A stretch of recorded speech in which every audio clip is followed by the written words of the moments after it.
You're listening to the Long Game Podcast. I'm your host, Sandra Sciano. Today, I'm asking the question, what is possible in our lives and businesses? Can we have success and the type of lives that are fulfilling, that are spacious, that encompass joy? Yes, we can. And we can do it without having to forgo any of the things that are meaningful to us. We can do it and do it without running ourselves into the ground, because seriously, that is the exact opposite of joy. So many times we see the race to relax, right? So maybe we can set things up differently and have them work even better. Today, I'm talking with Marta Sauret Greca, who shares her story as a mom of 5, creative agency owner, breadwinner in the family, caretaker to her parents, and completely cool and in control of it all, finding peace in her days with all of it happening. It's possible to live your life like this. Just stop worrying. So we had a good laugh over this sentence, Marta and I. And all right, that's like a super simplistic view of it. But you will get it when you hear Marta speak. She's got her finger on the pulse of her life without being harried, with a sense of humor and with a sense of calm. And the best part of all, it is something that is attainable for all of us. Marta Sauret Greca is the CEO of Media, the creative agency, an elite marketing boutique hub that provides an entire team of creatives to business leaders with missions to serve the world. Using her signature Minimalist Method, Marta advises women business owners and entrepreneurs on how they can have the business of their dreams while spending more precious time with their families. Marta has been named Woman Business Leader of the Year. Her book, The Minimalist Method, The Emerging Entrepreneur's Guide to Peace and Prosperity, is a #1 bestseller. With over 10 years of marketing experience, Marta generates her clients hundreds of thousands of dollars a year. Let's go minimalist while intentionally inviting in abundance. The long game is The Minimalist Method with Marta Sauret Greca.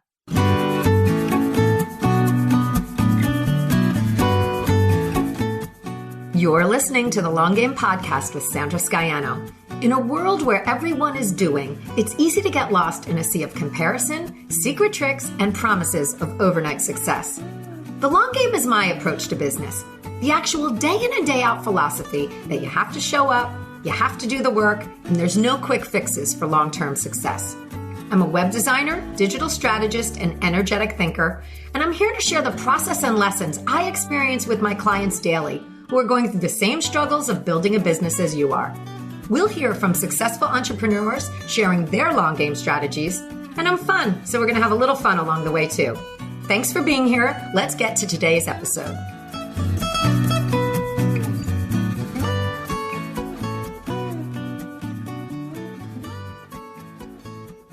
Welcome to another episode of the Long Game Podcast. We are all trying to do a lot, right? As always, as entrepreneurs, we've got a lot to get done and mostly without a lot of help.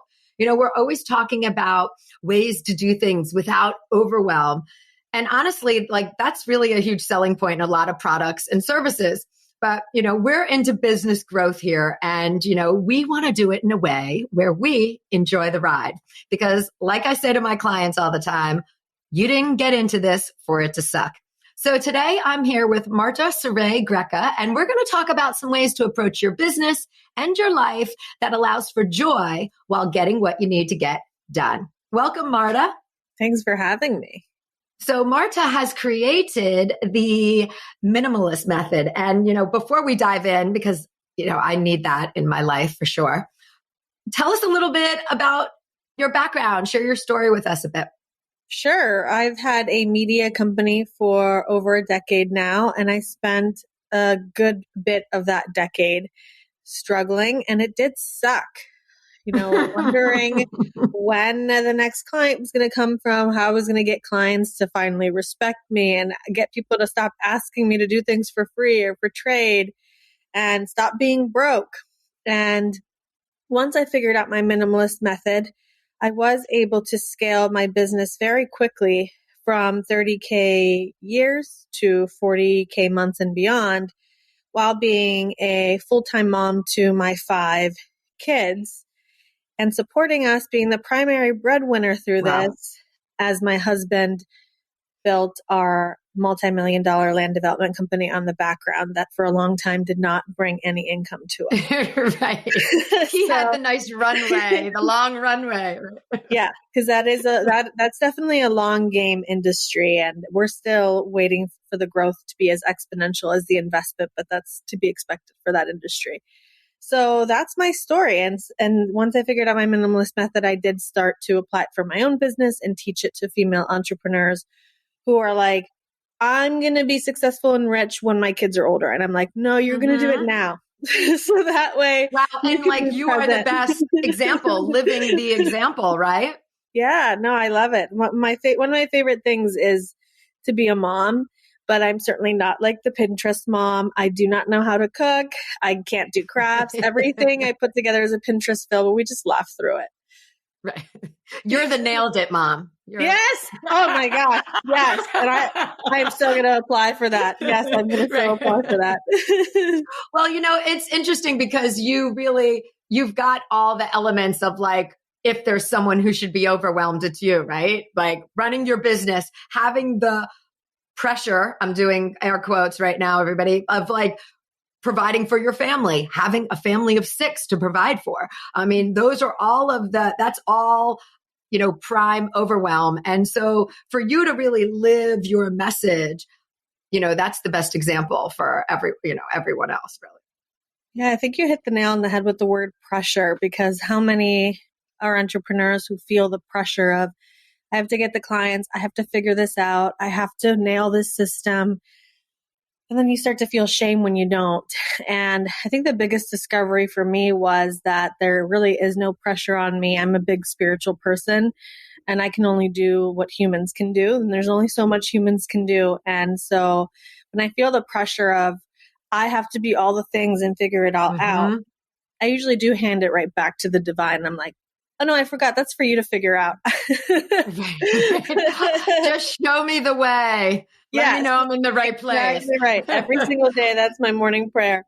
Awesome. Yeah. I am the universe has your back in that way. Like, there's, even when you have to go through the painful times, like they really do set you up for those learning experiences and all of that, right? You cannot trade any of the experiences. Yes.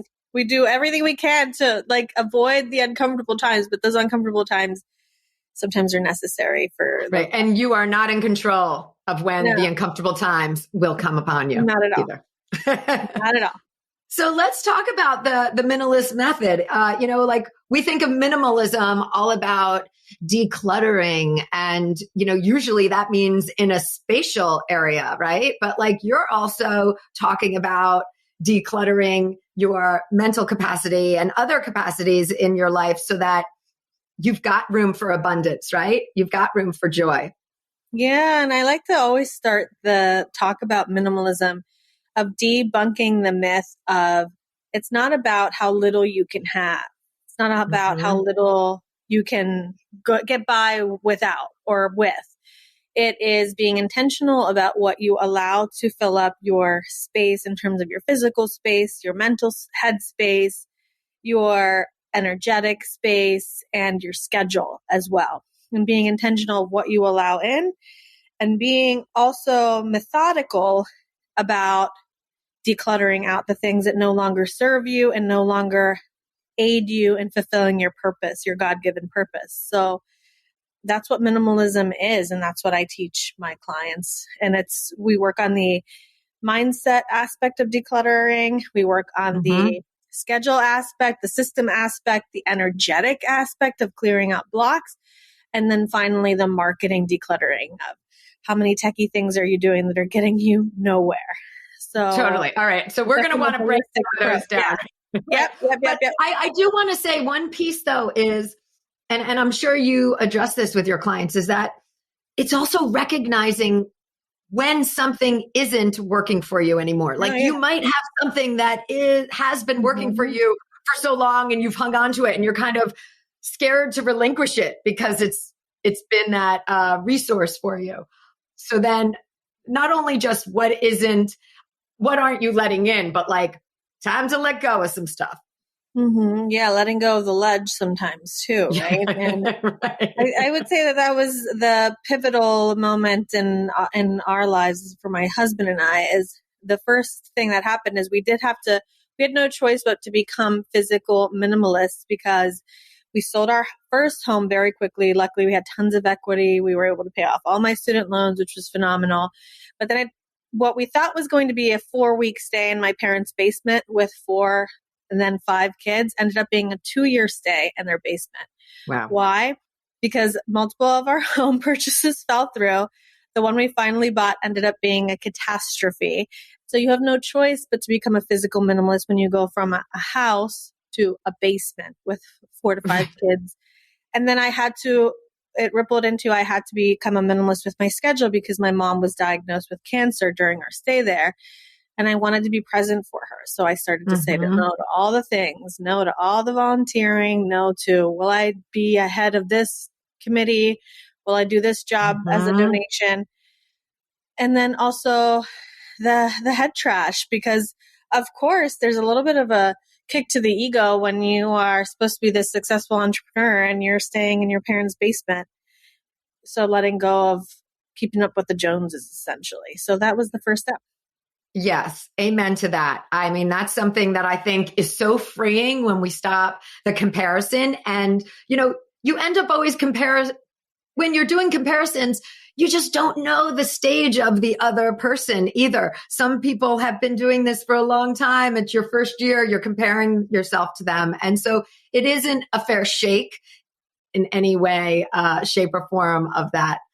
I agree. And it's, I found in my own experience, like I'm just a lot happier when I know who my people are. I know who my freaky friends. I'm like, oh, these are my people. Like, I don't even have to try and pretend because like, I feel so comfortable here, Yep.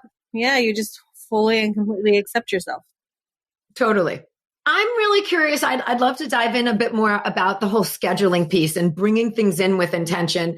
I have personally started time blocking and not even saying, hey, I'm going to work on this during this time, but blocking a whole day. Like you can't get on my calendar this day, or like so that I can service my clients or do the work that I need to and things like that.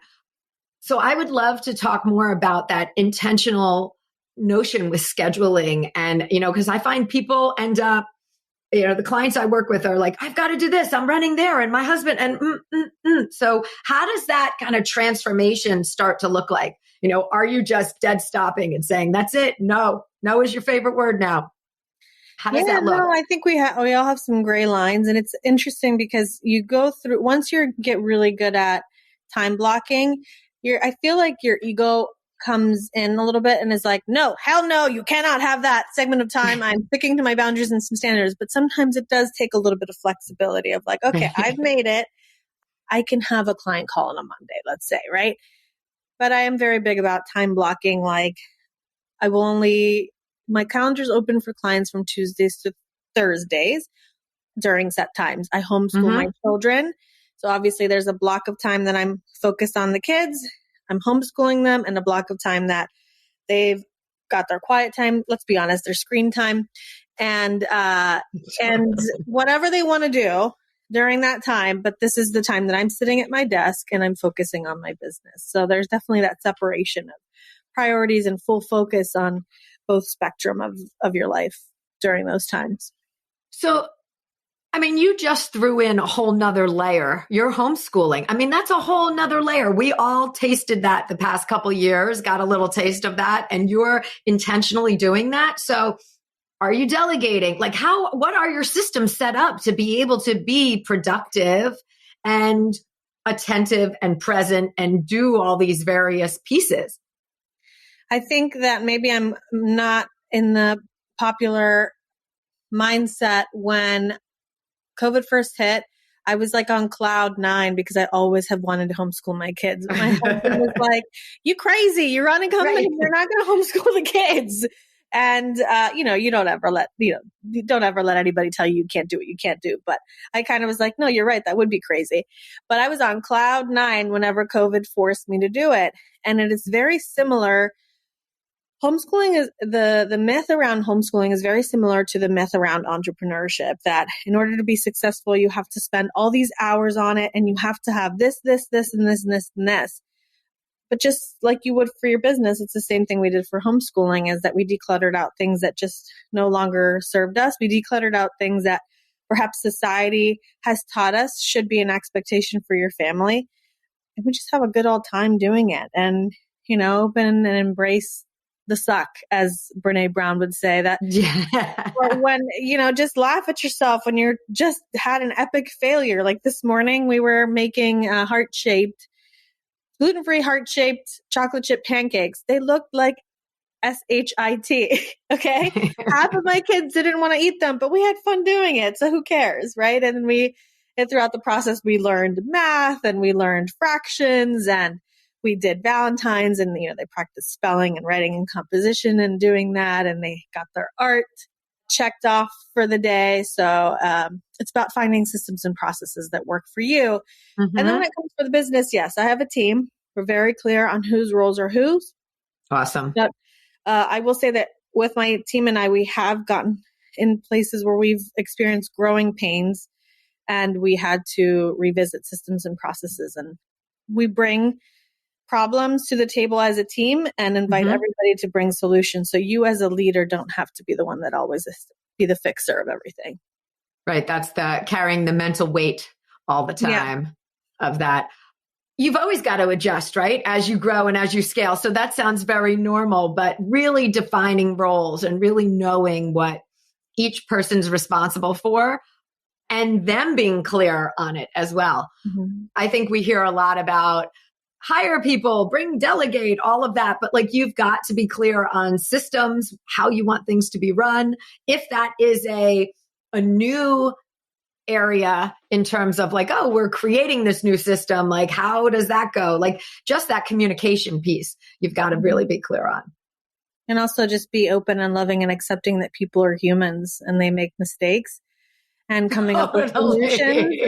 Yep. And, and sometimes you want to beat yourself over the head of why is my team not accepting this process and operation? Okay, well, maybe it's the system and the process and the operation and not your team, right?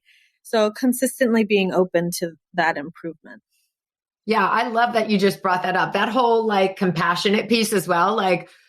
Who has not made a mistake? Who has not, and I have to say that is one thing I have been working on over the years in myself, is just coming to a point, even in my business with my clients, where, sometimes someone will say, oh, that didn't go through. I'm like, oh, okay, thanks for letting me know. I'm going to go and fix it right now.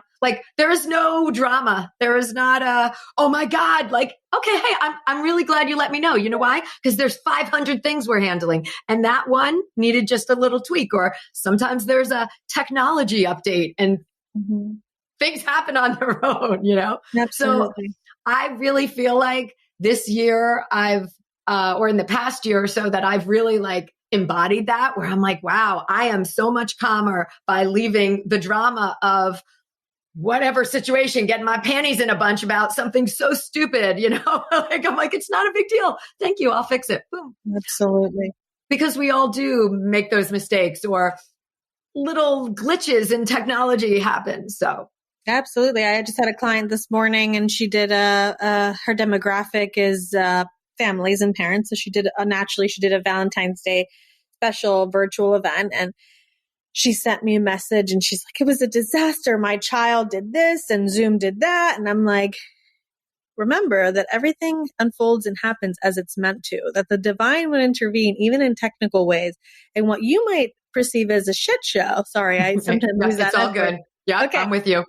Can actually be, those vulnerable moments sometimes are the biggest connectors to your ideal clients, because they show that you're real. And ask for feedback, see what you can improve. And this is a learning experience for your next one. And I have no doubt that she's still going to be able to convert some of those into clients. There's no doubt, because we're so familiar with technical. The most realistic, relatable thing to have happen to somebody. Like the webinar isn't working and it's how you handle it, right? How do you, And of course she felt better, and it's sometimes nice just to have that person to remind you that, like, remember, you're right where you're supposed to be. Everything unfolds as it's meant to. You did everything you humanly could to prepare yourself.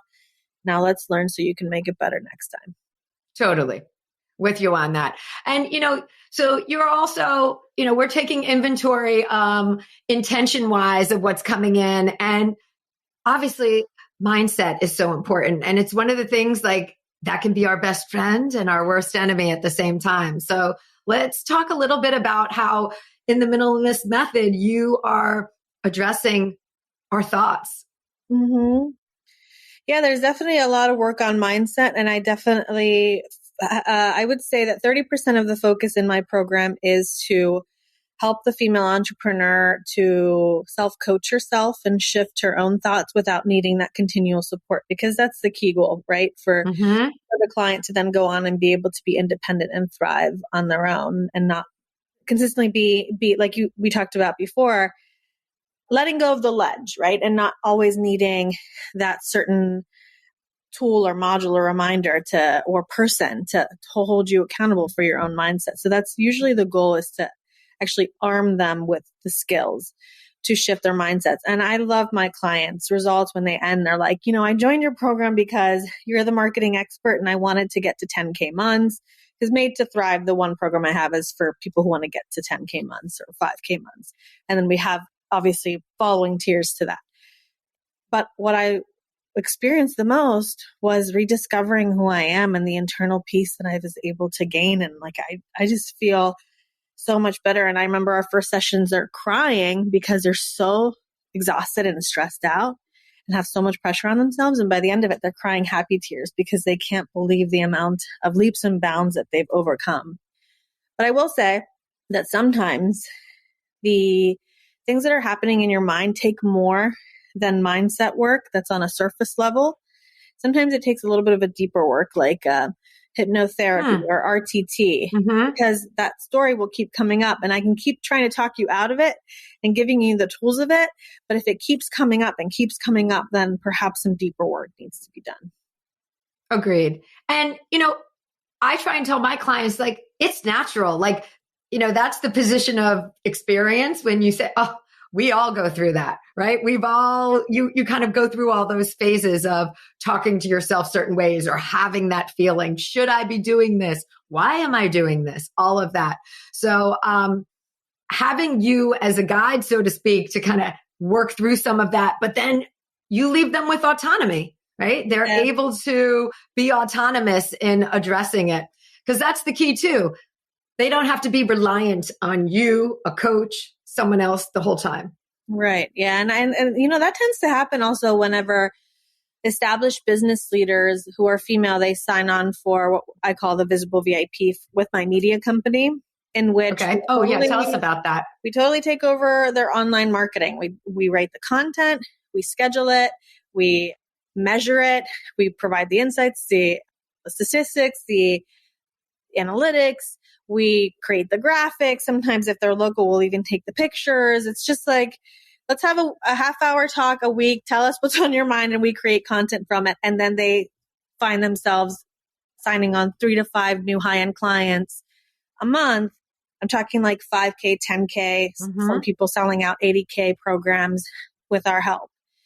And that sounds like a dream. Before you even go any further, that sounds like a dream come true. Just of someone to take all of that off your plate for you and know the methods to be effective.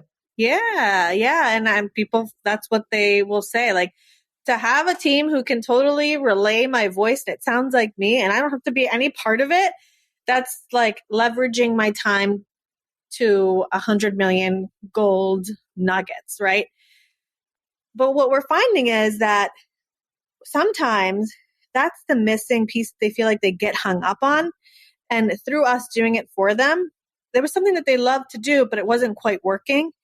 So through us doing it for them, we usually sign on like 6 to 12 months. And then by the 12 months, some of them are like, actually, I think I get it. And you've also, while you've been helping me attract clients, you've also been helping me to structure my team to have more free time and independence as a business leader.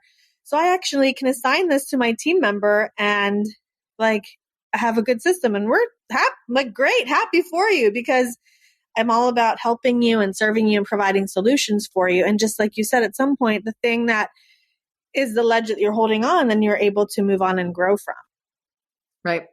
And the understanding, I mean, that takes in that stretch of time, 12 months, like a business owner can start to wrap their head around the systems that you're creating and what you're doing. And, a lot of times they come to it with, this is too much, right? It's all, so you're able to break it down into pieces for them and really work with them. So I love that whole like long stretch that you work with people on. Yeah. And I do feel like I become their business partner. And for my local clients here in the Pittsburgh area, they also have the benefit of, I kind of become their influencer too. So I do visit their business and I will create stories. I'll feature them on my own podcast and our media zine. And so in addition to their content attracting their ideal clients, and they're also able to get new audience members from my audience. And just the fact that I'm recommending them, they're able to create tons of new clients that way too.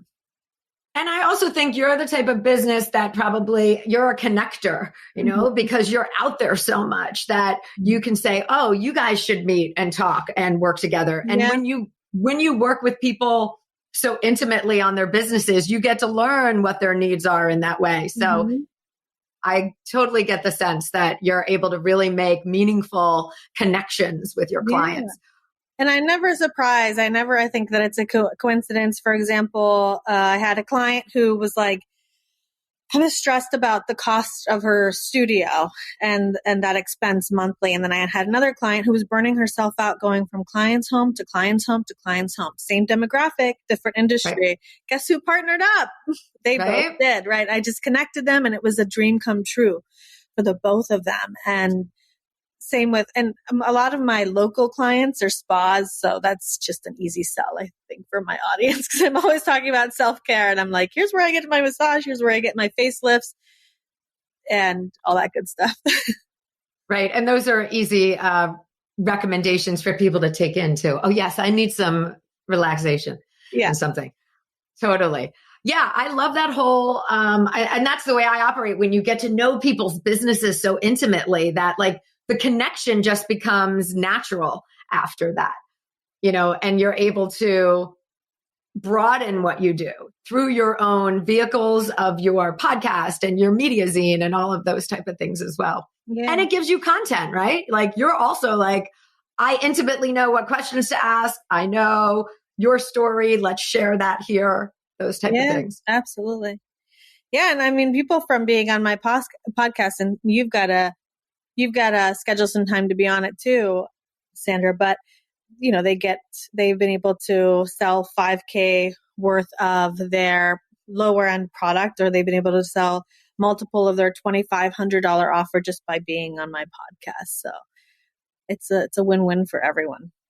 Yeah, definitely. I love the, that exposure piece as well that you bring to it. So, how long have you been? I mean, that's a lot. You've got the business, the podcast. I mean, those are all pieces that you've grown over the years, but, are there any other extensions like a YouTube channel that you're planning or different pieces like that? Like, because you're so dialed into that content creation piece and have the team, are you able to plan for your own business in those ways as well?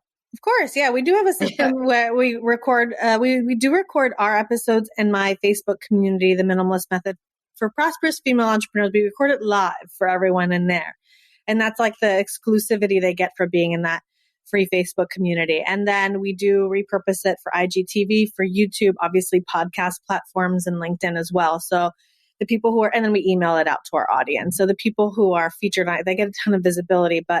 And then what I learned through that is that I love this piece of it. It's so much fun. So now I am a talk show host for a talk show called Thriving Women Talk that is on E360 TV, which is a channel in your Roku. Yes, I saw that. So cool. It's so cool. It's so fun. And it's funny because it just goes to show that you can expand still with the minimalist piece, Yeah. right? It doesn't mean you're overwhelmed. I mean, when you were saying even, when you were talking about the repurposing, like we believe in that here, it's a big piece, but that doesn't mean you're run down from being in all those places, right? You've got systems built in to be able to handle that. Yeah, I think a lot of people will say to me, I know you're busy, so I won't take up your time. And I'm like, I'm really not busy. Do you understand? Yes. I'm really not that busy. And I would say that the last week of the month is actually blocked off from any calls or meetings. So I can have the freedom to just not have to be on calls or meetings, right? And I can spend more time with my parents who are recently got sick, and I just love to be there to be able to take care of them during this nationwide staffing shortage in the healthcare industry, right? So I will say, and you'll see my Instagram stories, the entire weekend is spent cuddling, reading, cooking, sled riding, just being.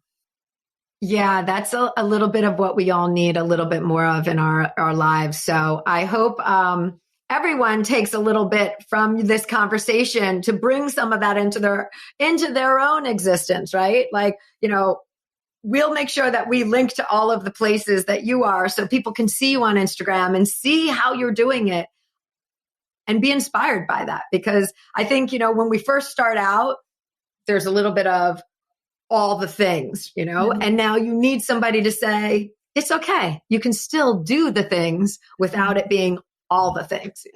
Yeah. Being the captain of your ship, even throughout the chaos. Yes, definitely. Well, thank you so much for being here, Marta.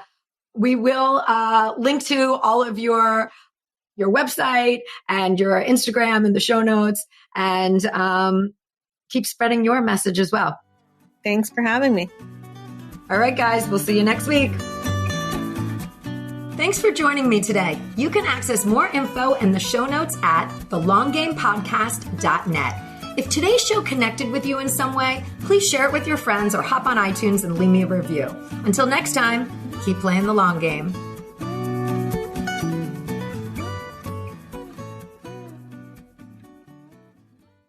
This podcast is part of the Sound Advice FM network. Sound Advice FM, women's voices amplified.